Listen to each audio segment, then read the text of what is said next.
नमस्कार साथियों, मैं हूं अमरिंदर। आप सभी का आपके अपनी यूट्यूब चैनल पार्टी पर्सन में स्वागत है। दोस्तों, ये जो है आपकी मैकेनिक्स ऑफ सॉलिड्स या स्ट्रक्चरल मैकेनिक्स की दूसरी क्लास है।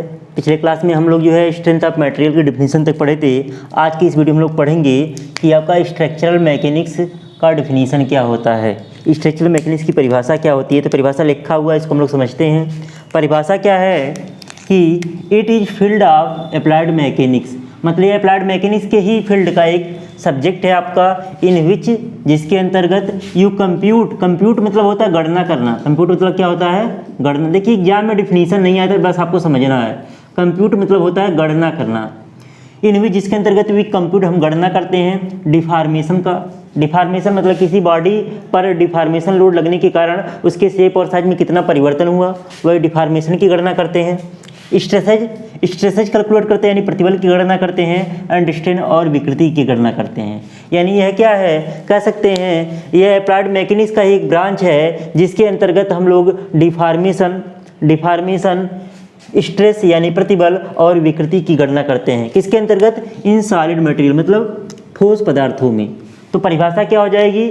यह अप्लाइड मैकेनिक्स की एक शाखा है। क्या है? यह अप्लाइड मैकेनिक्स एक शाखा है जिसके अंतर्गत सॉलिड मटेरियल में मतलब ठोस पदार्थों में होने वाले डिफॉर्मेशन, उसमें उत्पन्न होने वाले प्रतिबल और उसमें उत्पन्न होने वाली विकृति की गणना करते हैं। ऑफन अक्सर द पर्पज इज मतलब इसका उद्देश्य क्या होता है? इज टू डिटरमाइन मतलब इसका उद्देश्य होता है गणना करना the strength of A structure, किसी स्ट्रक्चर के स्ट्रेंथ की गणना करना। मतलब कोई चीज़ हम बना रहे हैं, कितना मजबूत बना रहे हैं। स्ट्रेंथ का मतलब समझ सकते हैं, मजबूत, कितना मजबूत बना रहे हैं, जिसके कारण structure bridge in order to prevent, जिसके कारण हम स्ट्रक्चर या ब्रिज कि हम क्या कर सकते, प्रिवेंट मतलब रक्षा कर सकें, किससे? डैमेज से होने वाले नुकसान से हम लोग बच सके। आर एक्सीडेंट, जब हम किसी मटेरियल के स्ट्रेंथ के बारे में जानेंगे तभी हम लोग ब्रिज वगैरह का डिजाइन कर पाएंगे, जिससे कि हमको पता चलेगा उसकी मजबूती कितना है, कि इससे इस पर से कितना वेट वाला चीज़ गुजरे ब्रिज से कि हमारा ब्रिज टूटने न पाए। तो मेन डिफिनीशन क्या लिख सकते हैं? हिंदी वाले क्या लिखेंगे कि यह अप्लाइड मैकेनिक्स की एक शाखा है जिसके अंतर्गत ठोस पदार्थों में होने वाले डिफॉर्मेशन, उसमें उत्पन्न होने वाली विकृति तथा उसमें उत्पन्न होने वाले प्रतिबल की गणना करते हैं। और इसका उद्देश्य क्या होता है स्ट्रक्चरल मैकेनिक्स पढ़ने का? जिससे हम लोग किसी मटेरियल की स्ट्रेंथ को जान सके, मटेरियल का स्ट्रेंथ क्या, जिससे हम ब्रिज वगैरह का डिजाइन इस प्रकार से करें कि हम एक्सीडेंट या डैमेज से होने से हम लोग क्या करेंगे, बच सकें। हम लोग पढ़े रहेंगे इसके बारे में, तभी हम लोग जान पाएंगे कि ये इतना लोड सह पाएगा जिससे एक्सीडेंट वगैरह होने के चांसेस क्या होंगे, कम होंगे। तो ये हमारा क्या था, उद्देश्य हो गया, हमारा पर्पज हो गया स्ट्रक्चरल मैकेनिक्स पढ़ने का। हम हिंदी में परिभाषा नहीं लिख रहे हैं, हिंदी में लिखना होगा। एक बार हम फिर से बोल रहे हैं, लिख लीजिएगा आप लोग। यह अप्लाइड मैकेनिक्स शाखा है जिसके अंतर्गत ठोस पदार्थों पर लोड लगने के कारण उसमें होने वाले डिफॉर्मेशन, प्रतिबल तथा विकृति की गणना करते हैं। अभी आप लोग न्यूमेरिकल लगाएंगे तो फाइंड भी करेंगे, पहले चैप्टर में ही फाइंड करेंगे। आपका पहला चैप्टर अभी स्टार्ट होने जा रहा है। अभी तक आपका जो था ये इंट्रोडक्शन क्लास था। कौन सा क्लास था? इंट्रोडक्शन क्लास था। आप लोग कॉपी और पेन लेकर के बैठ जाइए, साथ साथ नोट्स बनाते चलिए, तभी पढ़ने में मज़ा आएगा। अब आपका चैप्टर 1 स्टार्ट हो रहा है, stresses and strain. Stresses and strains, stresses and strains, ये दोनों के लिए सिविल वाले भी पढ़ेंगे, मैकेनिकल वाले भी पढ़ेंगे। आपका सबसे इम्पॉर्टेंट चैप्टर है, सबसे बेसिक चैप्टर है, और कंपटीशन के पॉइंट ऑफ व्यू से भी ये आपका चैप्टर सबसे इम्पॉर्टेंट माना जाता है सोम का। तो सबसे पहले इस चैप्टर में लोग पढ़ते हैं डिफॉर्मेशन लोड के बारे में। किसके बारे में? डिफॉर्मेशन लोड के बारे में हम लोग पढ़ते हैं। डिफॉर्मेशन लोड क्या होता है?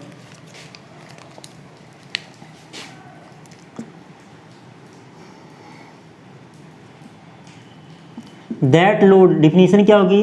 That load which is responsible for change in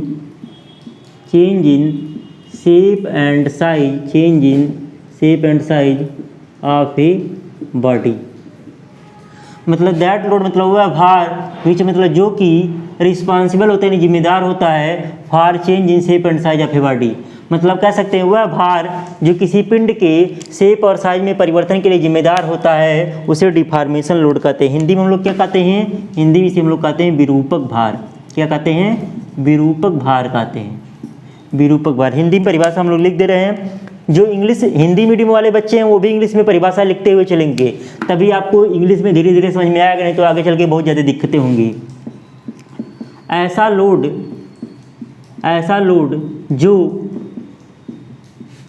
load जो किसी पिंड के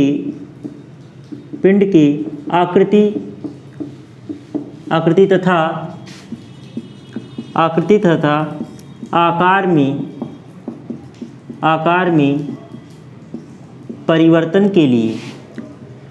में परिवर्तन के लिए जिम्मेदार होता है, डिफॉर्मेशन लोड कहलाता है। डिफॉर्मेशन लोड कहलाता है। डिफॉर्मेशन लोड कहलाता है। तो डिफिनीशन क्या हो जाएगी, ऐसा लोड जो किसी पिंड की आकृति और आकार में परिवर्तन के लिए जिम्मेदार होता है डिफॉर्मेशन लोड कहलाता है। अब हम लोग इसके क्लासिफिकेशन के बारे में पढ़ेंगे। हमारा डिफॉर्मेशन लोड जो होता है वह कितने प्रकार का होता है, तो हम लोग सभी लोड के बारे में यहीं पे इकट्ठा पढ़ लेंगे। सभी लोड के बारे में यहीं पे इकट्ठा पढ़ेंगे। हम लोग पढ़ने जा रहे हैं डिफॉर्मेशन लोड का क्लासिफिकेशन। डिफॉर्मेशन लोड का क्लासिफिकेशन पढ़ने जा रहे हैं। तो इसको कई तरीके से बांटा गया है। पहला आपका है अकॉर्डिंग टू इंटेंसिटी। हिंदी इसका हो जाएगा तीव्रता। A/C मतलब अकॉर्डिंग, A/C का मतलब वो है पूरा अकॉर्डिंग, ACCORDING। अकॉर्डिंग मतलब होता है के अनुसार। इसका मतलब क्या होता है, के अनुसार। जिसको दिक्कत होगा अभी हिंदी भी लिखते चलिएगा, तभी आपको समझने में आसानी होगी। हिंदी में क्या हो जाएगा, इंटेंसिटी मतलब होता है तीव्रता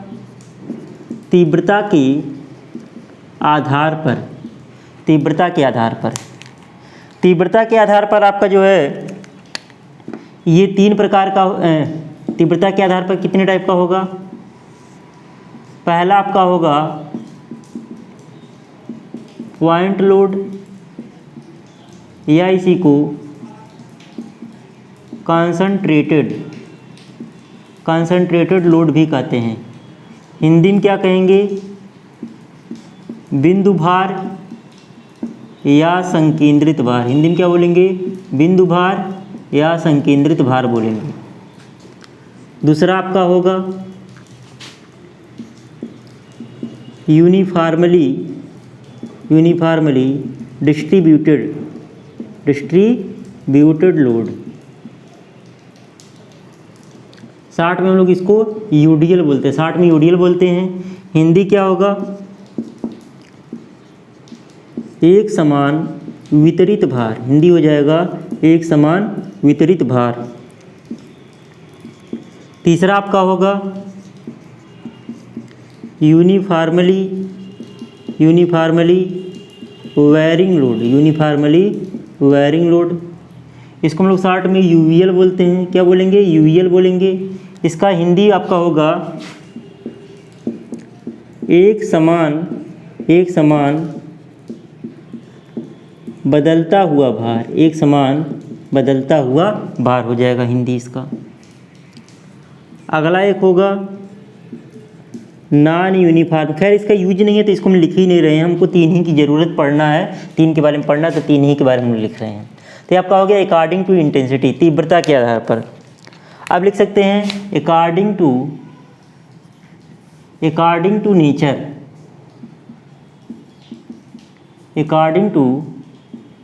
नेचर। हिंदी होगा प्रकृति के आधार पर। प्रकृति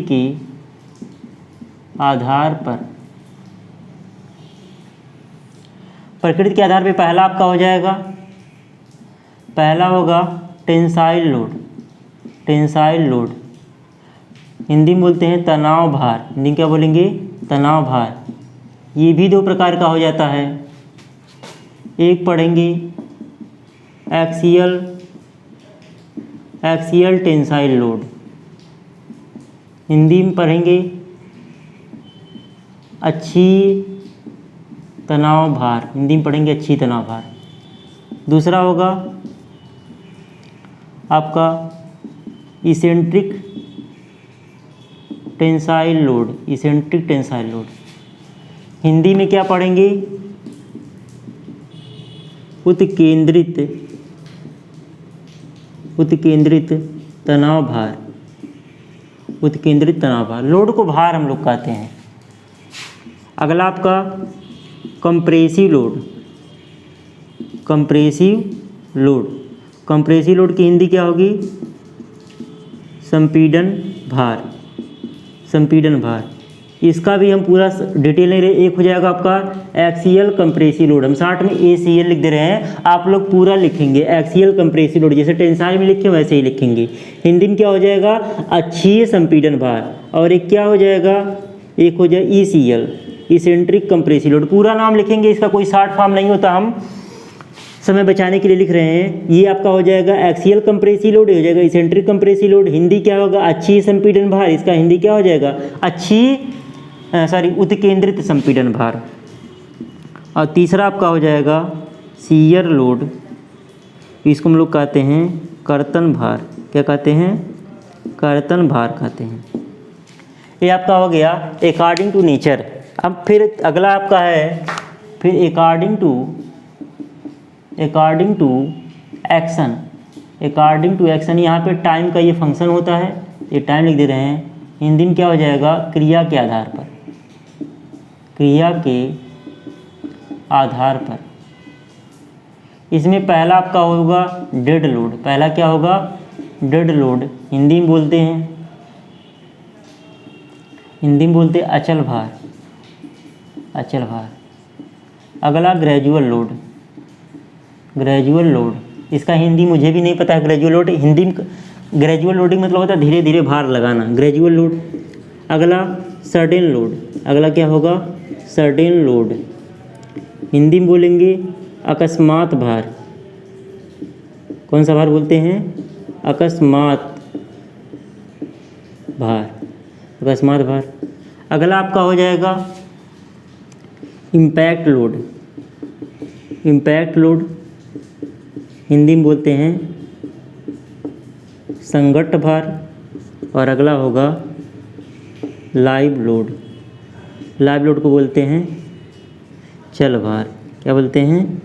चल भार बोलते हैं। तो ये आपका हो गया टोटल जो आपके डिफॉर्मेशन लोड होंगे। अब हम लोग सबके बारे में बारी बारी से पढ़ते हुए जाएंगे। आप लोग ये चार्ट बना लेंगे। पेज में अगर सीधा नहीं आएगा, पेज को बेड़ा करके वहाँ पे बनाइएगा। फिर ये चार्ट बनाने के बाद इसको 2-3 बार 4 बार लिखने का प्रैक्टिस करिएगा, जिससे आपको ये चार्ट कंप्लीटली याद हो जाए। बाकी डिफिनीसन हम बता रहे हैं, आपको डिफिनीसन बताएंगे, डिफिनीसन आपको तुरंत याद होता हुआ जाएगा। डिफिनीसन आपको तुरंत याद होता हुआ जाएगा। तो अब हम लोग डिफिनीसन बारी बारी से सबका पढ़ेंगे। अब सबका डिफिनीसन पढ़ेंगे।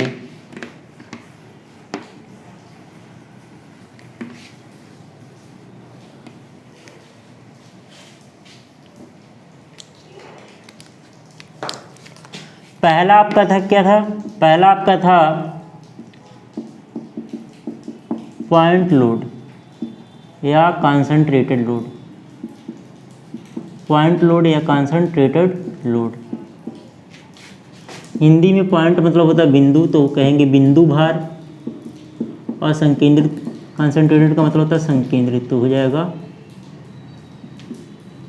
संकेंद्रित भार। बिंदु भार या संकेंद्रित भार। परिभाषा क्या होगी? परिभाषा क्या होगी? अब देखिए, बहुत लोग कहते हैं, बुकों में लिखा भी रहता है कि ऐसा भार जो किसी बिंदु पर कार्य करता है उसे बिंदु भार कहते हैं, लेकिन वो सही नहीं है।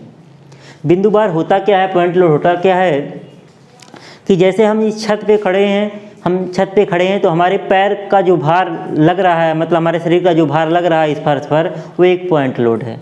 पॉइंट लोड क्यों है? क्योंकि जो अगर पूरे छत के एरिया की तुलना में बात करें तो हमारा भार जो है हमारे पैर के थ्रू इस छत पे ट्रांसमिट हो रहा है, तो हमारे पैर का जो एरिया है टोटल छत के एरिया की तुलना में बहुत कम है, तो उसे हम लोग नगण्य मान सकते हैं। तो जब भी हम किसी बॉडी पे फोर्स अप्लाई करते हैं तो कुछ न कुछ एरिया कवर करता है, तो उस एरिया को हम लोग कहते हैं लोड एप्लीकेशन एरिया। मान लीजिए हम बोर्ड पे ऐसे लोड लगा रहे हैं हाथ से, तो हमारा हाथ क्या कर रहा है, इस बोर्ड पर एक एरिया कवर कर रहा है, इस एरिया को बोलते हैं लोड एप्लीकेशन एरिया। तो अगर इस लोड एप्लीकेशन एरिया का मान टोटल एरिया की तुलना में बहुत कम होता है, तो हम लोग इस भार को हम लोग क्या बोलेंगे, पॉइंट लोड कह सकते हैं। या परिभाषा क्या बोल सकते हैं, ऐसा लोड जिसे एक बिंदु पर संकेंद्रित माना जा सके, कार्य नहीं करता संकेंद्रित हम मान सकें, संकेंद्रित माना जा सके, तो ऐसे भार को हम लोग संकेंद्रित भार कहते हैं। तो परिभाषा क्या होती है, क्या होगी, हम that load whose load application area is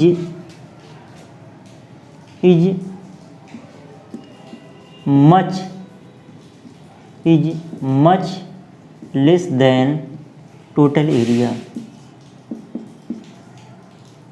is much less मतलब बहुत कम हो, या इज नेग्लिजिबल देन, इसकी जगह पे हम लोग मच लेस की जगह पे नेग्लिजिबल वर्ड भी हम लोग लिख सकते हैं।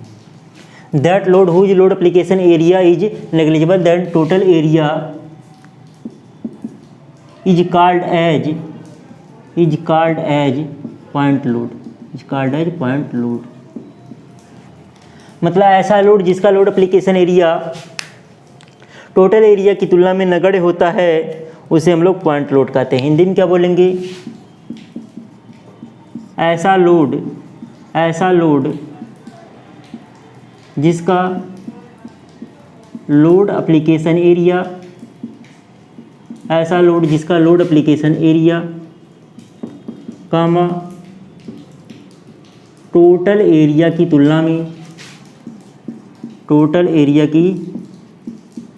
तुलना में बहुत कम होता है, या टोटल एरिया की तुलना में नगण्य होता है, टोटल एरिया की तुलना में नगण्य होता है, कमा पॉइंट लोड कहलाता है। पॉइंट लोड या कंसंट्रेटेड लोड भी कह सकते हैं, पॉइंट लोड कहलाता है। एक परिभाषा और लिख सकते हैं यहाँ करके, ऐसा लोड जिसे एक बिंदु पर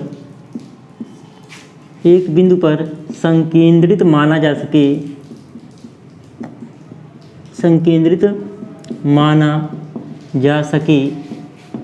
कामा संकेंद्रित भार कहलाता है।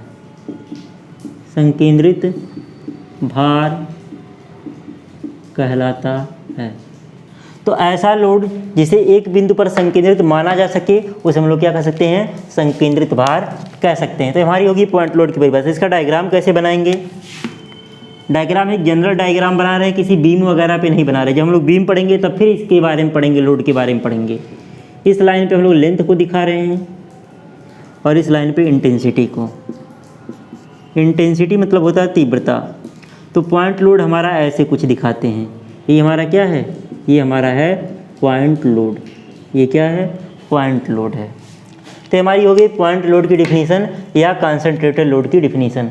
अब अगला हम लोग पढ़ेंगे यूनिफॉर्मली डिस्ट्रीब्यूटेड लोड। आप लोग कॉपी और पेन लेकर के साथ साथ लिखते चलिएगा। अगला हम लोग पढ़ेंगे uniformly distributed load.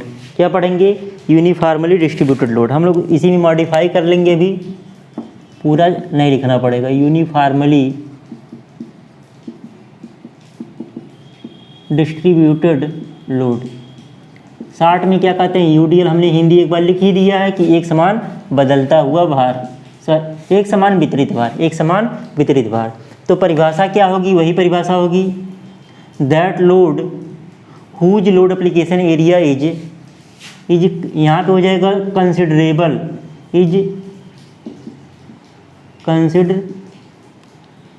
Considerable than total area considerable than total area and intensity is equal is called as UDL. इसका मतलब क्या हो, जैसे आप लोग देखें कि हम लोग जब छत बनाते हैं, मान लीजिए हम किसी कमरे में खड़े हैं और हम ऊपर की ओर देख रहे हैं, तो ये छत का जो है बॉटम व्यू है, तो देखते हैं जो छत बहुत लंबा चौड़ा हो तो बीच में ऐसे एक बीम पड़ जाता है। ये क्या पड़ जाता है, ऐसे बीम पड़ जाता है। ये आपका पूरा छत ये बीम है, तो ये जो बीम का एरिया है, ये पूरे छत की एरिया में इस बीम के एरिया को हम लोग नगण्य नहीं मान सकते। पूरे छत की एरिया में, जैसे हम पूरे छत के एरिया में अपने पैर के एरिया को नगण्य मान लिए थे, लेकिन पूरे छत के एरिया में इस बीम के एरिया को नगण्य नहीं मान सकते। तो वो वही हमारा है कि that load whose load application area is considerable than total area, यहाँ पे देन रहेगा, considerable than total area and intensity is equal, और इंटेंसिटी क्या हो, हर जगह एक समान हो। जैसे आपका कोई बीम है, बीम का खुद का भार क्या होगा, यूडीएल होगा। तो ऐसा लोड जिसका लोड एप्लीकेशन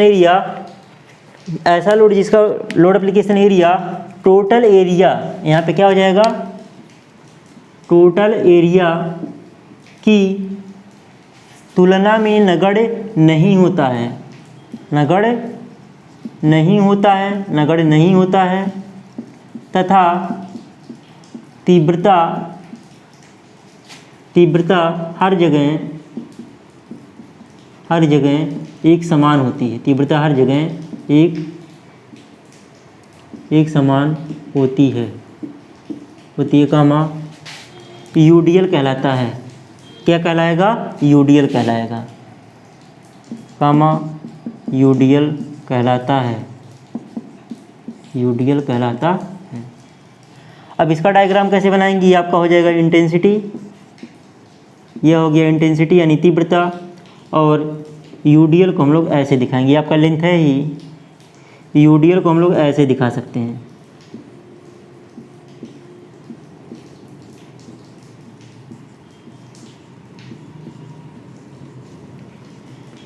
इसको हम लोग ऐसे दिखा सकते हैं, यहाँ पे तीर लगा के, ये आपका हो गया W पर यूनिट लेंथ। इसको W प्रति इकाई लंबाई में दिखाते हैं, W प्रति यूनिट लेंथ। या इसी फिगर को हम लोग ऐसे भी बना सकते हैं, ये भी आपका सही होगा। और जनरली हम लोग यही यूज करते हैं, इंटेंसिटी, और इस पे क्या दिखा रहे हैं, लेंथ दिखा रहे हैं। और ऐसे भी आप लोग न्यूमेरिकल लगाए होंगे, मैकेनिक्स मैंने लगवाया था न्यूमेरिकल, तो देखे होंगे आप लोग ऐसे कुछ, ऐसे यहाँ पे लिख सकते हैं W पर यूनिट लेंथ।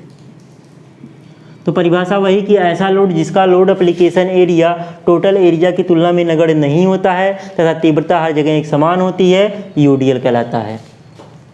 अब अगला क्या है, यूनिफॉर्मली वेरिंग लोड। अगला क्या है, यूनिफॉर्मली वेरिंग लोड,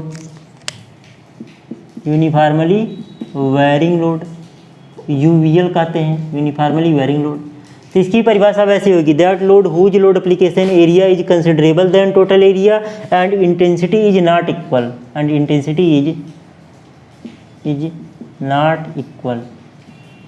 या intensity is uniformly variable and intensity is uniformly variable is called as UVL। मतलब ऐसा लोड जिसका load application area total area की तुलना में नगण्य नहीं होता है तथा तीव्रता एक समान रूप से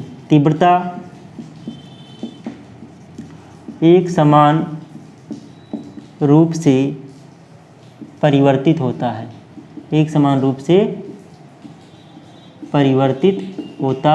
है, कामा यूवीएल कहलाता है। तो ऐसा लोड जिसका load application area total area की तुलना में नगण्य नहीं होता है तथा तीव्रता एक समान रूप से परिवर्तित होता है, यूवीएल कहलाता है। अब इसका फिगर कैसे बनाएंगे, अब इसका फिगर यही वाला जो फिगर है हम लोग इसको ऐसे कर सकते हैं, इसी फिगर को ऐसे, ये आपका ये लेंथ वाली लाइन हो गई, इसी फिगर को हम लोग ऐसे कर सकते हैं।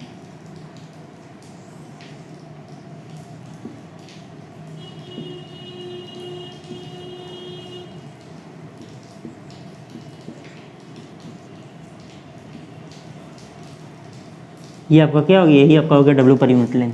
तो इसमें देख रहे हैं हम लोग क्या, इंटेंसिटी एक समान रूप से क्या हो रही है, परिवर्तित हो रही है। इसमें भी हम एरिया को नगण्य नहीं मानेंगे और इंटेंसिटी एक समान रूप से बढ़ेगी या घटेगी तो ये हमारा क्या हो जाएगा, UVL हो जाएगा। अगर आपका इस तरीके से है, इस तरीके से यहाँ पे इंटेंसिटी दिखा दें, इस पे हम लेंथ दिखा दें, अगर आपका ये इस तरीके से भी है, इस तरीके से भी है, तब भी ये आपका क्या होगा, ये UVL ही होगा। क्या होगा, UVL होगा। यहाँ पे ऐसे बढ़ रहा है, फिर ऐसे क्या हो रहा है, घट रहा है इंटेंसिटी, तो ये भी क्या होगा, ये UVL ही आपका होगा। तो ये हमारे हो गए इंटेंसिटी के आधार पे, इंटेंसिटी के आधार पे ये परिभाषाएं हो गई। अब हम लोग पढ़ेंगे नेचर के आधार पर, जो आपका था नेचर के आधार पे। नेचर के आधार पे पहला आपका क्या था, पहला आपका था टेंसाइल लोड। पहला आपका क्या था, टेंसाइल लोड, हिंदी में क्या बोलते हैं, तनाव भार। तो सिंपल परिभाषा हम लिख रहे हैं, बहुत कॉम्प्लिकेटेड नहीं। ऐसा भार जो किसी पिंड की लंबाई को बढ़ाने का प्रयास करता है,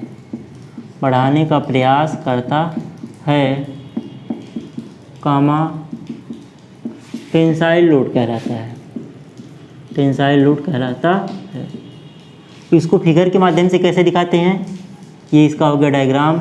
ये कोई मान लीजिए ऑब्जेक्ट हो गया और इस पे हमने दोनों तरफ समान मान का ऐसे बल लगा दिया, तो ये दोनों बल कैसे हो गए, यही दोनों बल हो जाएंगे टेंसाइल लोड। ये दोनों बल क्या होंगे, टेंसाइल लोड। अब ये दो टाइप का था, इसमें दो टाइप था। पहला आपका क्या था, एक्सियल, पहला आपका था एक्सियल टेंसाइल लोड। क्या था, एक्सियल टेंसाइल लोड। तो इसकी परिभाषा क्या होगी, ऐसा tensile load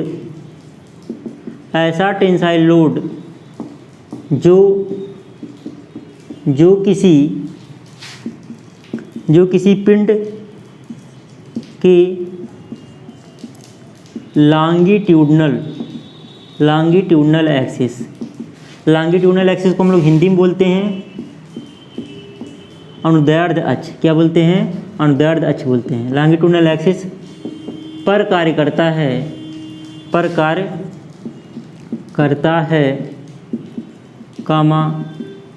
axial tensile load कहलाता है।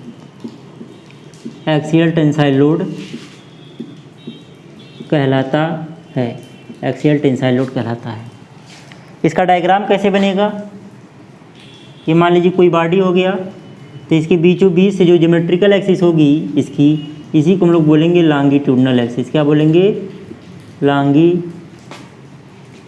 लॉन्गिट्यूडनल एक्सिस बोलेंगे। अगर कोई लोड हमारा लॉन्गिट्यूडनल एक्सिस पे ही टेंसाइल लोड लग रहा है, अब इस केस में ये जो लोड होगा, इस केस में ये जो लोड है यही क्या हो जाएगा, यही हो जाएगा axial tensile load. Axial tensile load हो जाएगा, क्योंकि आपका एक्सियल टेंसाइल लोड। अब अगला हम लोग पढ़ेंगे इसेंट्रिक टेंसाइल लोड। क्या पढ़ेंगे, इसेंट्रिक टेंसाइल लोड।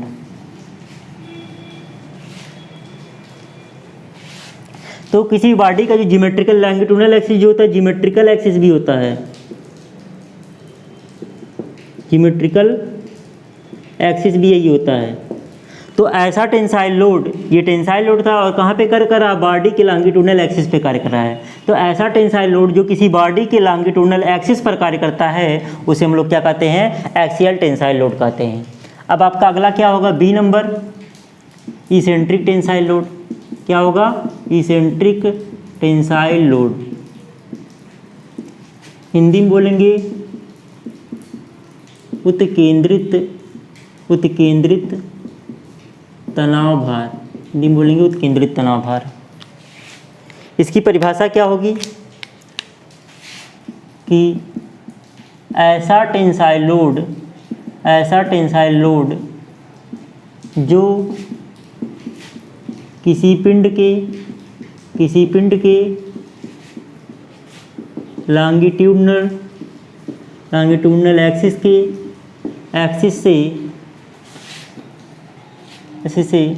कुछ दूरी समांतर कार्य करता है कामा इसेंट्रिक टेंसाइल लोड कहलाता है। इसेंट्रिक टेंसाइल लोड कहलाता है। ऐसा टेंसाइल लोड जो किसी पिंड के लॉन्गिट्यूडनल एक्सिस से कुछ दूरी समांतर कार्य करता है। जैसे कि मान लीजिए ये कोई ऑब्जेक्ट है, ये जो आपका है ये क्या लॉन्गिट्यूडनल एक्सिस है, ये क्या है लॉन्गिट्यूडनल एक्सिस है। अब कोई मान लीजिए कोई लोड लग रहा है, ये यहाँ पे लग रहा है ऐसे, या फिर यहाँ पे है, या फिर यहाँ पे है। तो ये देख रहे हैं ये जो बल की क्रिया रेखा है ये इसके लॉन्गिट्यूडनल एक्सिस से कुछ दूरी क्या है समांतर है। तो यही हमारा क्या हो गया, यही हमारा हो गया इसेंट्रिक टेंसाइल लोड। ये क्या हो गया इसेंट्रिक टेंसाइल लोड हो गया। और ये जो दूरी होती है दोनों अक्षों के बीच की दूरी होती है, इसको हम लोग ई से दर्शाते हैं, इसको हम लोग बोलते हैं इसेंट्रिसिटी, या हिंदी में इसको बोलते हैं उत्केंद्रता बोलते हैं। क्या बोलते हैं, उत्केंद्रता बोलते हैं। इसेंट्रिसिटी की हिंदी क्या होती है, उत्केंद्रता होती है। और ये जो दूरी होती है इसको हम लोग क्या बोलते हैं, मतलब बल की क्रिया रेखा से लॉन्गिट्यूडनल एक्सिस के बीच की जो लंबवत दूरी होती है उसे उत्केंद्रता कहते हैं। चाहे तो लिख सकते हैं यहीं पे, लोड की क्रिया रेखा मतलब लाइन ऑफ एक्शन, क्रिया रेखा से लॉन्गिट्यूडनल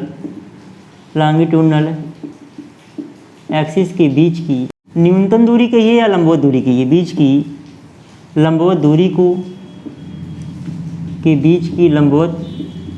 दूरी को इसेंट्रिसिटी कहते हैं। इसेंट्रिसिटी की हिंदी क्या होगी, उत्केंद्रता। इसेंट्रिसिटी कहते हैं।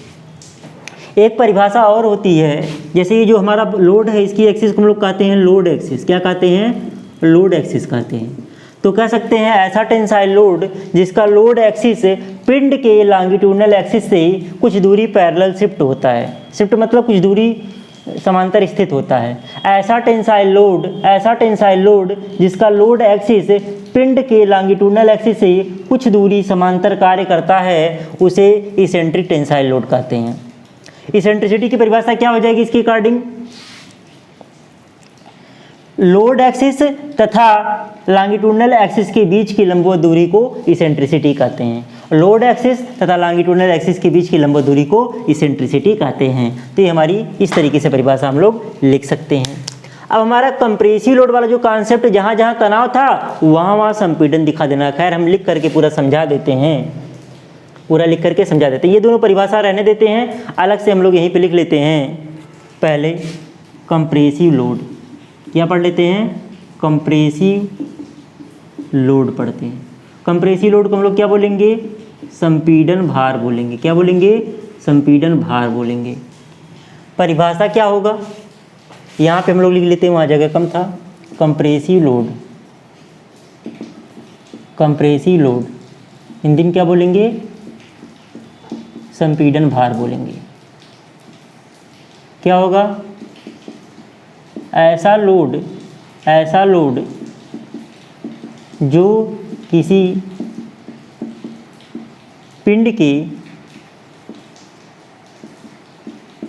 लंबाई को कम करने का प्रयास करता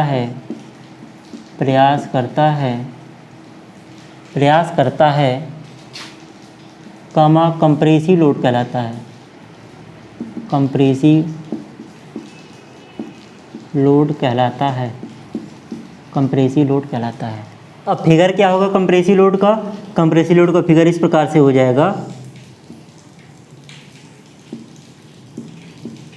तनाव में बाहर की तरफ तीर था, संपीड़न में अंदर की ओर होगा। तो ये आपका हो गया कंप्रेसिव लोड। ये आपका क्या हो गया? Compressive load. Compressive load. अब कंप्रेसिव लोड दो टाइप का, एक हो जाएगा एक्सियल कंप्रेसिव लोड, एक क्या हो जाएगा? एक्सियल। यहाँ पे कंप्रेसिव कर देना है, एक्सियल कंप्रेसिव लोड, हमको लिखना नहीं पड़ेगा पूरा। एक्सियल कंप्रेसिव लोड तो क्या हो जाएगा? ऐसा यहाँ पे कर देंगे कंप्रेसिव, यहाँ पे क्या कर देंगे? कंप्रेसिव। ऐसा कंप्रेसिव लोड जो किसी पिंड के लॉन्गिट्यूडनल एक्सिस पर कार्य करता है, एक्सियल कंप्रेसिव लोड कहलाता है। क्या कहलाता है? एक्सियल कंप्रेसिव लोड कहलाता है। ये तीर का डायरेक्शन हम लोग क्या कर देंगे? पलट देंगे। तीर का डायरेक्शन पलट देंगे और यहाँ पे क्या लिख देंगे? कंप्रेसिव लिख देंगे। जहाँ जहाँ तनाव था वहाँ वहाँ क्या हो जाएगा? कंप्रेसिव। तो ऐसा कंप्रेसिव लोड जो किसी पिंड के लॉन्गिट्यूडनल एक्सिस पर कार्य करता है, एक्सियल कंप्रेसिव लोड कहलाता है। तीर का डायरेक्शन पलट गया तो आपका हो गया एक्सियल कंप्रेसिव लोड। ऐसे ही इसेंट्रिक कंप्रेसिव लोड हो जाएगा। ऐसे ही क्या होगा? इसेंट्रिक कंप्रेसिव लोड हो जाएगा। इसेंट्रिक कंप्रेसिव लोड ये उत्केंद्रित संपीड़न भार हो जाएगा। क्या हो जाएगा? उत्केंद्रित संपीड़न भार हो जाएगा। तो परिभाषा क्या हो जाएगी? ऐसा कंप्रेसिव लोड, ऐसा कंप्रेसिव लोड जो किसी पिंड के लॉन्गिट्यूडनल एक्सिस से कुछ दूरी समांतर कार्य करता है, इसेंट्रिक कंप्रेसिव लोड कहलाता है। क्या कहलाता है? इसेंट्रिक कंप्रेसिव लोड कहलाता है। अब सेम ये चीज़ ऐसे हो जाएगा, यहाँ पे क्या हो जाएगा? Eccentric compressive load. Eccentric compressive load हो जाएगा। तीर का डायरेक्शन हम लोग क्या करेंगे? पलट देंगे। जो बल लगा है तीर का डायरेक्शन क्या करेंगे? पलट देंगे। तो आपका क्या हो जाएगा? इसेंट्रिक कंप्रेसिव लोड हो गया। तो इस प्रकार से आपका तनाव बल भी हो गया और संपीड़न बल भी हो गया। अगला हम लोग पढ़ेंगे शियर लोड। अगला क्या पढ़ेंगे? शियर लोड पढ़ेंगे, कर्तन बल के बारे में पढ़ेंगे। अगला हम पढ़ेंगे शियर लोड।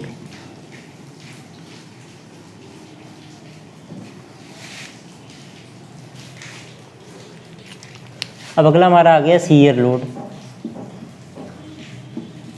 शियर लोड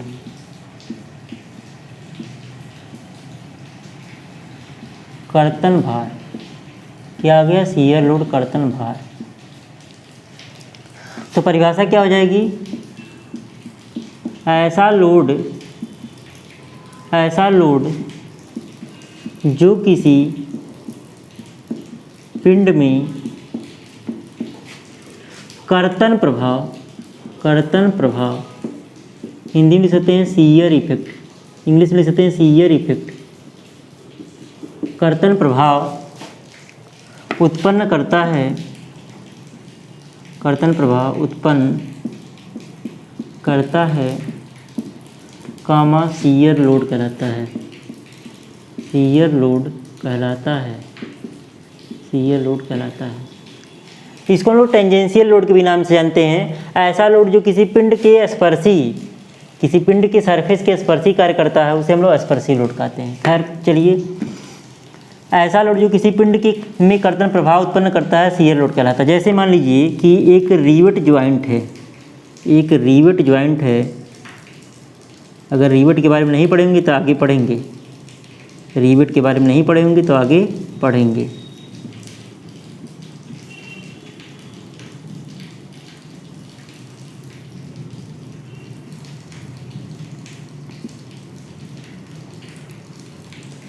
यहाँ पे लगा है एक रिवेट, यहाँ पे क्या लगा है? एक रिवेट लगा है। ये हो गया रिवेट का एक्सिस।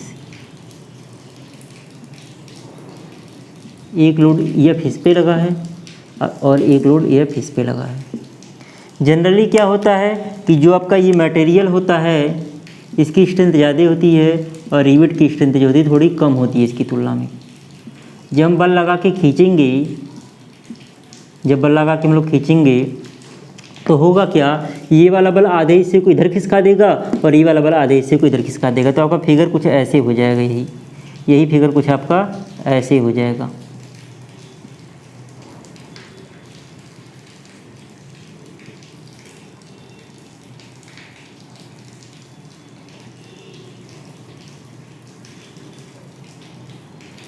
आधा हिस्सा आपका चला जाएगा इधर, आधा हिस्सा कट के चला जाएगा। एक एक्सिस मान लीजिए यहाँ पे आ गई, देखिए यहाँ पे आ गई, आधा हिस्सा आपका चला जाएगा इधर कट के, और आधा हिस्सा चला आएगा इधर कट के। ये इधर आ गया और ये आ गया इधर।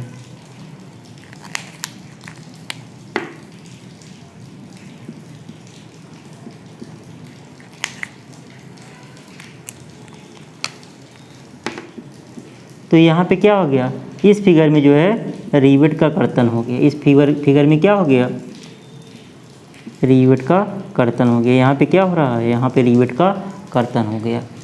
तो ऐसा लोड जो किसी पिंड में शियर इफेक्ट पैदा करता है, शियर इफेक्ट उत्पन्न करता है, उसी लोड को हम लोग क्या कहते हैं, शियर लोड कहते हैं। अब बाकी आपका बचा हुआ है कि according to intensity, sorry according to action बचा हुआ है। तो अकॉर्डिंग टू एक्शन को हम लोग जो है नेक्स्ट वीडियो में कवर करेंगे। थैंक यू दोस्तों।